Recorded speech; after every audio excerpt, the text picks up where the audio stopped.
Court ಮೆಟ್ಲಿಗೆ ಹೋಯ್ತು ಅನ್ನೋದೇ ತುಂಬ ನಮಗೆ ಬೇಜಾರಿನ ಸಂಗತಿ. ಯಾಕಂದರೆ ವಿಷ್ಣು ಸರ್ ಎಂಥ ದೊಡ್ಡ ಲೆಜೆಂಡ್ರಿ ಅಂದರೆ, ನಾವು ಮಣ್ಣಾಗಿ ಹೋದ್ರೂ ಅವ್ರ ನೆನಪು ಮಣ್ಣಾಗಲ್ಲ. ಇವತ್ತು ಅವ್ರನ್ನ ಮಣ್ಣು ಮಾಡಿರೋ ಜಾಗದ ಬಗ್ಗೆ ಇಷ್ಟೊಂದು ಮಾತುಗಳು ನಡೆಯುತ್ತೆ, ಇಷ್ಟೊಂದು ಗೊಂದಲಗಳು, ಇಷ್ಟು ವರ್ಷಗಳು. ಇದು ನಿಜಕ್ಕೂ ಅವರ ಅಭಿಮಾನಿಗಳಾಗಿ ಅಥವಾ ಕನ್ನಡದ ಒಬ್ಬ ಮೇರು ಕಲಾವಿದನಿಗೆ ಉಳಿಸ್ಕೊಳ್ಳೋ ಒಂದು ವಿಚಾರದಲ್ಲಿ ಇಷ್ಟೊಂದು ಗೊಂದಲ ಅವಶ್ಯಕತೆ ಇರಲಿಲ್ಲ ಅಂತ ನನಗನ್ಸುತ್ತೆ. Vishnu sir doesn't deserve this. ಅವ್ರನ್ನ ತುಂಬ ಪ್ರೀತಿಯಿಂದ ನಾವು ನೆನೆಸ್ಕೊಳ್ಬೇಕಾಗಿತ್ತು. ಪ್ರತಿ ವರ್ಷ ಆ ಜಾಗಕ್ಕೆ ನಾವು ಹೋಗಬೇಕು. It's an emotional bonding. ಅದು ಒಂದು ಜಾಗ ಅನ್ನೋದು ಹಾಗೆ ಅಲ್ವಾ. ನಾವು ದೊಡ್ಡ ದೊಡ್ಡ ಕಲಾವಿದರ ಜಾಗಕ್ಕೆ ಹೋಗ್ತೀವಿ, ಆ ದಿನ ಅವ್ರಿಗೆ ನಮ್ಮ ನಮನಗಳನ್ನ ತಿಳಿಸ್ತೀವಿ. ಆ ಥರದ್ದೊಂದು ಜಾಗನೇ ಬೇಕು ಅಂತ ಏನಿಲ್ಲ. ನಮ್ಮ ಹೃದಯದಲ್ಲಿ ತುಂಬ ದೊಡ್ಡ ಜಾಗ ಕೊಟ್ಟಿದ್ದೀವಿ ವಿಷ್ಣು ಸರ್ಗೆ. ಅದು ಯಾರೂ ಕಿತ್ಕೊಳ್ಳೋಕೆ ಸಾಧ್ಯ ಇಲ್ಲ, ಅದು ಯಾರೂ ಮಣ್ಣು ಮಾಡೋಕ್ಕೆ ಸಾಧ್ಯ ಇಲ್ಲ, ಅದು ಯಾರೂ ನೆಲಸಮ ಮಾಡೋಕ್ಕೆ ಸಾಧ್ಯ ಇಲ್ಲ. ಪ್ರತಿಯೊಬ್ಬ ಕನ್ನಡಿಗರ ಹೃದಯದಲ್ಲಿ ವಿಷ್ಣು ಸರ್ ಇದ್ದಾರೆ. ಆದರೆ ಈ ಥರ ವಿಚಾರ ನಿಜಕ್ಕೂ ಒಂಥರ ಆಗಬಾರ್ದಾಗಿತ್ತು ಅನ್ನೋ ನೋವು, ದುಃಖ ನಮ್ಮೆಲ್ಲರಿಗೂ ಇದೆ. ಅದೇ ಈ ವಿಚಾರ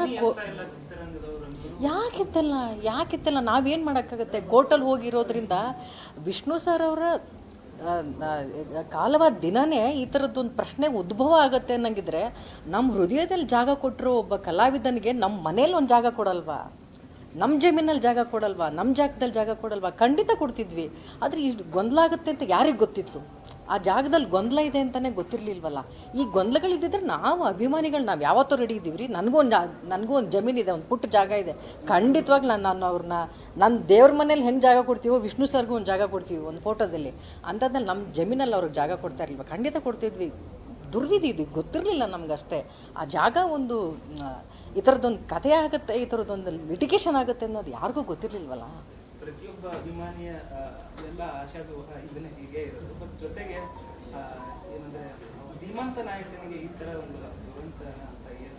ಖಂಡಿತವಾಗ್ಲೂ ಹೌದು. ನಾನೇ ಹೇಳ್ತೀನಲ್ಲ, ಕಲಾವಿದರು ಮಾತ್ರ ಅಲ್ಲ, ನೀವೆಲ್ಲರೂ ವಿಷ್ಣು ಸರ್ ಅಭಿಮಾನಿಗಳು ಅಲ್ವೇನೋ, ಮಾಧ್ಯಮದವರು ಅಲ್ವಾ? ಏನು ಮಾಡೋಕ್ಕಾಯ್ತು? ಗೊಂದಲನ ಹೇಗೆ ಬಗೆಹರಿಸೋಕ್ಕಾಯ್ತು? ನಿಮಗಾದರೂ ಕೇಳ್ತಿದ್ದೀನಿ ನಾನು. ಆಗಲ್ಲಲ್ವಾ? ಕೋರ್ಟಲ್ಲಿ ಕೇಸ್ ಇರೋದ್ರಿಂದ ನಾವು ಯಾರು ಏನು ಮಾಡೋಕ್ಕಾಗದಿರೋ ಪರಿಸ್ಥಿತಿಲಿ ಇದ್ದೀವಿ. ಅವತ್ತೇ ಕೇಳಿದ್ದಿದ್ರೆ ಖಂಡಿತವಾಗ್ಲೂ ನಮ್ಮೆಲ್ರಿಗೂ ಜಾಗ ಐತೆ ರೀ.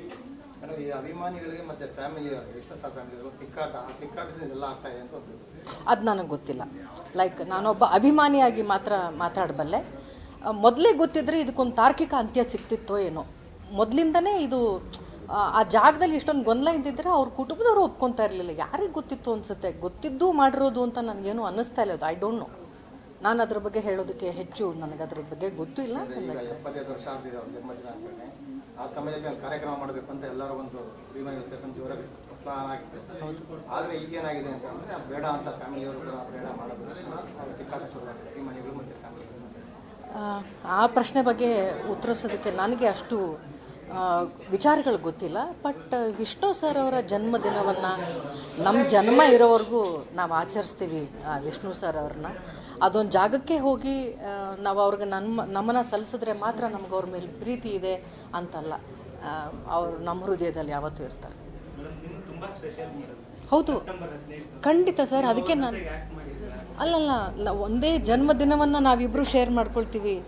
ನನಗೆ ವೀರಪ್ಪ ನಾಯಕ ಸಿನಿಮಾದಲ್ಲಿ ನಾವಿಬ್ಬರು ಒಂದೇ ಕೇಕ್ನ ಕಟ್ ಮಾಡಿದ್ವಿ. ವಿಷ್ಣು ಸರ್ ಅವ್ರು ಹೇಳಿದ್ರು ಅವತ್ತು ಕೇಕ್ನ ಕಟ್ ಮಾಡುವಾಗ ನನ್ನ ಬರ್ತಡೇನೂ ಅವತ್ತೇ ಅನ್ನೋದು ವಿಷ್ಣು ಸರ್ಗೆ ಅವತ್ತೇ ಗೊತ್ತಾಗಿದ್ದು.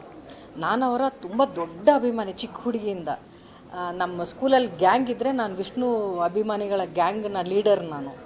ಸೊ ಅವ್ರಿಗೆಲ್ಲ ಆ ಕಥೆನ ಹೇಳುವಾಗ ವಿಷ್ಣು ಸರ್ ಹೇಳಿದ್ರು, ನೋ ನನಗೆ ಕೇಕ್ ಅಂತ ತರಬೇಡಿ, ಶ್ರುತಿಯವ್ರಿಗೆ ಕೇಕ್ ತೊಗೊಂಡು ಬನ್ನಿ, ಆ ಕೇಕ್ನ ನಾನು ಕಟ್ ಮಾಡ್ತೀನಿ ಅಂತ. ಸೊ ಅಂಥ ಒಂದು ತುಂಬ ದೊಡ್ಡ ನೆನಪನ್ನು ಕೊಟ್ಟು ಹೋಗಿದ್ದಾರೆ.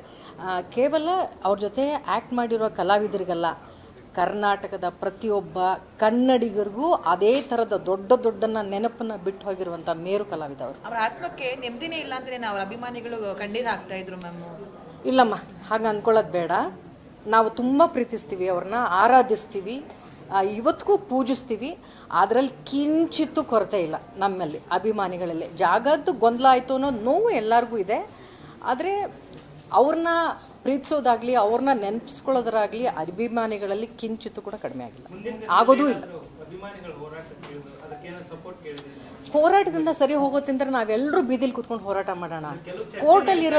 ಕೋರ್ಟಲ್ಲಿ ಇರೋದ್ರಿಂದ ಏನು ಮಾಡೋಣ ಹೇಳಿ? ಅಂದ್ರೆ ಅಲ್ಲಿ ಅಸ್ತಿನ ಕೊಟ್ರೆ ನಾವು ಮೆಟ್ರೋ ಸ್ಟುಡಿಯೋಗೆ ಅಥವಾ ಮನವಿ ಮಾಡೋದಕ್ಕೆ ಮುಂದಾಗ್ತಾ ಇದ್ದಾರೆ. ಕುಟುಂಬದವರು ಅದ್ರ ಬಗ್ಗೆ ತೀರ್ಮಾನ ಮಾಡಿದ್ರೆ ನಾವೆಲ್ಲರೂ ಸಾಥ್ ಕೊಡ್ತೀವಿ. ಅಥವಾ ನಾವೆಲ್ಲರೂ ಬೀದಿಲಿ ಕೂತ್ಕೊಂಡು ಹೋರಾಟ ಮಾಡೋದ್ರಿಂದನೇ ಇದೊಂದು ಮುಕ್ತಿ ಇದೆ ಅಂದರೆ ಖಂಡಿತವಾಗ್ಲೂ ನಿಮ್ಮ ಮಾಧ್ಯಮದವ್ರು ಹೇಳಿ ಇಂಥದ್ದೊಂದು ದಿನ ಫಿಕ್ಸ್ ಮಾಡಿ ಬರ್ತೀವಿ ನಾವೆಲ್ಲ.